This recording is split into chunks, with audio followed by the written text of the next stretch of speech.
सोचने वाली बात है ना, कि भगवान की सबसे ज्यादा कृपा आखिर होती किस पर है। ये एक ऐसा सवाल है जिसने सदियों से बड़े बड़े ऋषियों और विचारकों को सोचने पर मजबूर किया है। और आज हम लोग इसी रहस्य को सुलझाने की कोशिश करेंगे एक बहुत ही प्राचीन ग्रंथ के जरिए, जिसका नाम है श्री बृहद भागवतामृतम। हाँ, तो ये है वो ग्रंथ। यही हमारी इस यात्रा में हमारा मार्गदर्शन करेगा। इसे श्रील सनातन गोस्वामी ने लिखा है और ये सिर्फ एक किताब नहीं है, बिल्कुल नहीं। ये तो एक तरह का आध्यात्मिक रोड मैप है। चलिए इस सफर पर साथ में निकलते हैं। हर बड़ी खोज, हर महान यात्रा एक सवाल से ही तो शुरू होती है, और इस कहानी का सवाल बहुत गहरा है। वही सवाल, ईश्वर की कृपा का सबसे बड़ा पात्र कौन है। सुनने में तो ये बड़ा सरल सा लगता है ना?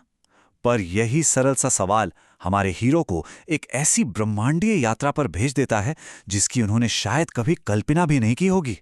तो देखिए, इस सफर में हम लोग क्या क्या जानेंगे। सबसे पहले एक ऋषि की इस ब्रह्मांडीय खोज के बारे में बात करेंगे। फिर उनके सफर के पहले कदम को देखेंगे, पार्थिव स्तर यानी पृथ्वी पर।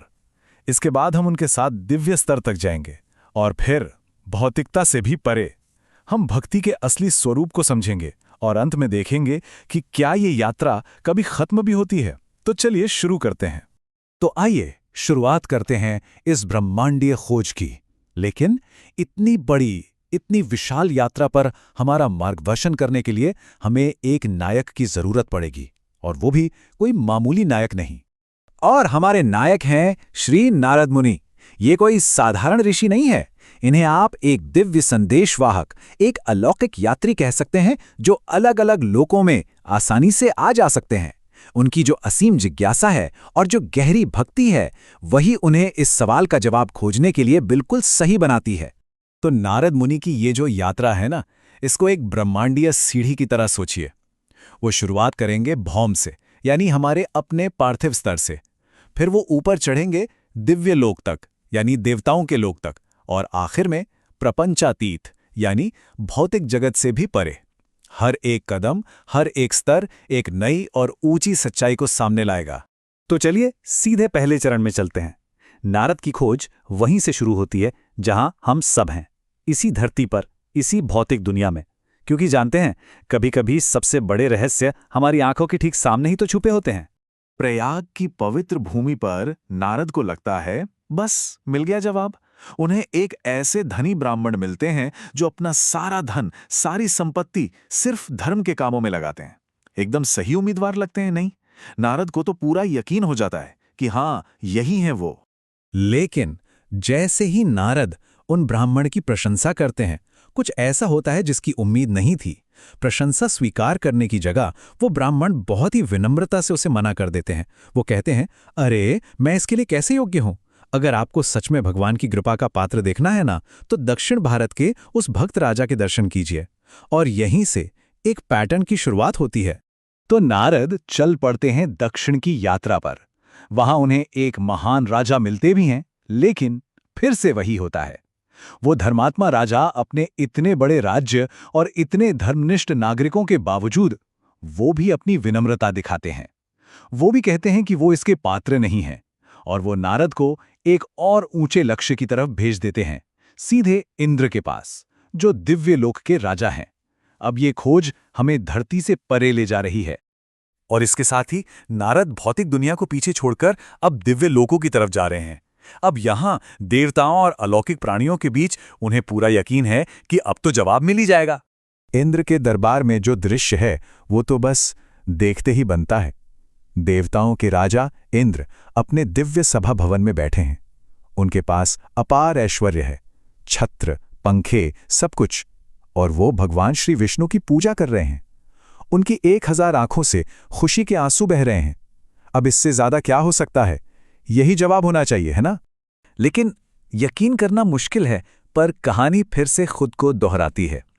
इंद्र भी बहुत विनम्रता से अपनी कमजोरियों के बारे में बताते हैं और कहते हैं कि वो भगवान की कृपा के पात्र नहीं हैं। सोचिए, इंद्र भी, और वो नारद को निर्देश देते हैं कि वो सत्यलोक जाएं और श्री ब्रह्मा से मिलें। अब ये यात्रा हमें भौतिक अस्तित्व की सीमाओं से भी परे ले जा रही है। अब हम जा रहे हैं सृष्टि के निर्माता ब्रह्मा के निवास स्थान पर। वास्तविकता के आखिरी छोर तक। अगर जवाब यहां नहीं मिला तो फिर शायद कहीं नहीं मिलेगा। और सत्य लोक में जो नारद देखते हैं वो तो कल्पना से भी परे है। ब्रह्मा जो खुद सृष्टि के निर्माता हैं, वो खुद भगवान के हजारों सिर वाले महापुरुष रूप की पूजा कर रहे हैं। भगवान अपने हजारों हाथों और मुखों से यज्ञ की भेंट स्वीकार कर रहे हैं, और ब्रह्मा अपने स्वामी की महिमा सुन रहे हैं, गा रहे हैं, और उनकी आठों पलकों से खुशी के आंसू बह रहे हैं। भक्ति का ऐसा स्तर बस अद्भुत है। और फिर भी यहां तक कि ब्रह्मा, सृष्टि के स्रोत, वो भी इस प्रशंसा को स्वीकार नहीं करते। वो अपनी पिछली गलती ब्रह्म विमोहन लीला का जिक्र करते हुए कहते हैं कि वो कृपा के पात्र नहीं हैं, और वो घोषणा करते हैं कि अगर असली पात्र कोई है तो वो हैं श्री शिव। तो चलिए एक पल के लिए यहां रुकते हैं और सोचते हैं कि हमने अभी क्या देखा। एक बहुत ही शक्तिशाली पैटर्न, एक सिलसिला उभर कर आ रहा है ना? और ये हमें भक्ति के असली स्वरूप के बारे में कुछ बहुत ही गहरा सिखा रहा है। देखिए, ये विनम्रता की श्रृंखला। ब्राह्मण ने इशारा किया राजा की तरफ, राजा ने इंद्र की तरफ, इंद्र ने ब्रह्मा की तरफ, और ब्रह्मा ने इशारा किया श्री शिव की तरफ। कोई भी अपनी महानता का दावा नहीं कर रहा है। हर कोई बहुत विनम्रता से किसी और की तरफ इशारा कर रहा है जिसे वो खुद से श्रेष्ठ मानते हैं। तो अब नारद अपनी यात्रा के अगले पड़ाव पर हैं, श्री शिव से मिलने जा रहे हैं। लेकिन सवाल यह है कि क्या यह सिलसिला यहां खत्म होगा, या फिर विनम्रता की यह श्रृंखला हमें एक और भी गहरे रहस्य की तरफ ले जाएगी। शिवलोक में पहुंचकर नारद देखते हैं कि श्री शिव परमानंद में नाच रहे हैं, गा रहे हैं। वो अपने आराध्य देव संकर्षण की पूजा में पूरी तरह से लीन हैं, एकदम डूबे हुए हैं। और यहां जब लगता है कि कहानी अपने चरम पर है, वही पैटर्न जारी रहता है। जैसे ही नारद श्री शिव की प्रशंसा करते हैं, श्री शिव अपने कान बंद कर लेते हैं। वो उस उपाधि को स्वीकार ही नहीं करते।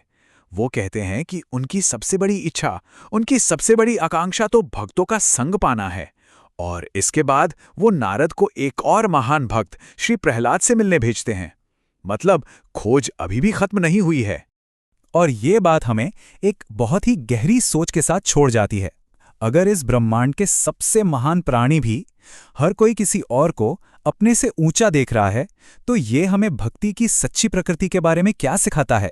शायद भक्ति का असली मतलब प्रशंसा पाना है ही नहीं, बल्कि प्रशंसा करना है। शायद सच्ची भक्ति एक ऐसी यात्रा है जो कभी खत्म नहीं होती, हमेशा ऊपर देखने की, हमेशा सेवा करने की, और हमेशा विनम्र बने रहने की।